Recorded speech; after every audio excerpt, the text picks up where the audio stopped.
Good morning, everyone. It's Anna here from Journeys. I'm here for our final Journeys Gem of the Authenticity series.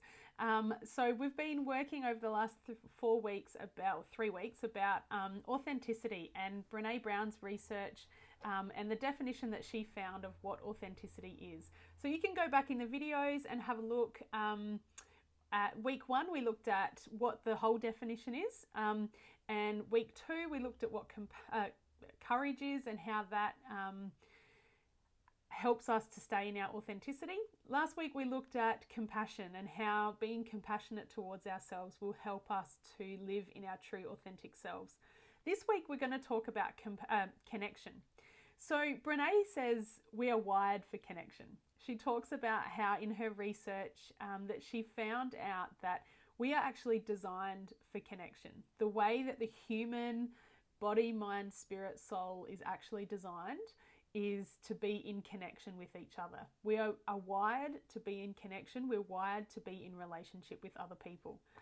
Brene's definition of connection, she says, I define connection as the energy that exists between people when they feel seen, heard, and valued, when they can give and receive without judgment, and when they derive sustenance and strength from the relationship. And I love this because of a couple of things. One is the energy that exists between people when we feel seen, heard, and valued. We can all think of relationships in our lives where we do feel that, or where we go, I don't feel seen, I don't feel heard, and I definitely don't feel valued. So you know the experience and the feelings and emotions that come up for you when you think about the relationships in your life, and whether they're relationships that make you feel connected or whether they're relationships that make you feel disconnected and not feel heard or seen or valued. I also love that it's when we're in connection, we can give and receive without judgment. And you know, when I think about the relationships in my life where there's connection, that's so true. There's times when all that happens is I receive, that I'm going through a time where someone else in my life is able to give and give and give to me. The interesting thing about that is that next week, next month, next year, whatever it is, that will flip and I'll be in a space where I can give and give and give. Or there's also times where it's a balanced give and receiving, and that there's no judgment around that, that there's a sense of belonging and a sense of that's okay, because we all know that there are times when some of us are in more struggle than others. And so that's what is talking about in that sense of giving and receiving without judgment. And then where we derive sustenance and strength from the relationship when we're feeling really connected. So how does this fit with authenticity? Well, the part of the authenticity definition around connection was choosing authenticity means nurturing the connection and sense of belonging that can only happen when we believe that we are enough. So in Brene's latest book, Braving the Wilderness, she talks a lot about belonging and how we all seem to look for other people in our to feel belonging, but actually it's us. We're the ones who help us know whether we belong or not, and that's because we're living in our authenticity. When we are living our true authentic selves, we feel like we're enough, and we feel like we don't need other people to, I guess, validate us, to make us go, yes, you are enough because you do X, Y, and Z. That's about fitting in. So Brene also talks about the difference between fitting in and belonging.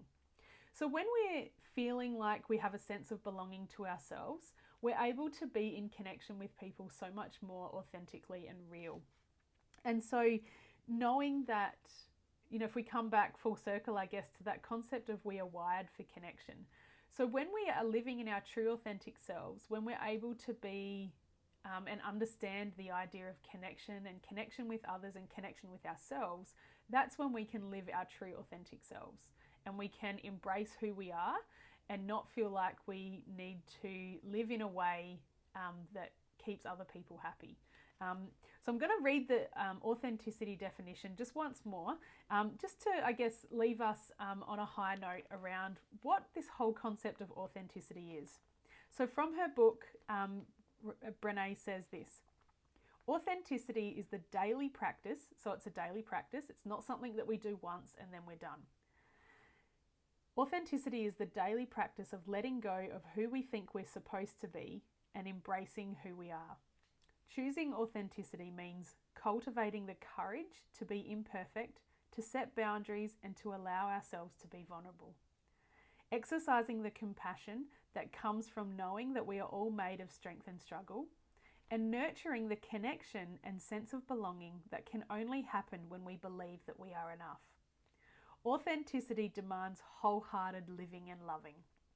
Even when it's hard, even when we're wrestling with the shame and fear of not being good enough, and especially when the joy is so intense that we're afraid to let ourselves feel it.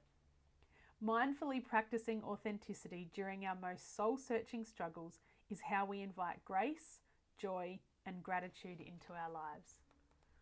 So I'm going to leave you with that. In our true authentic selves, we can embrace who we are.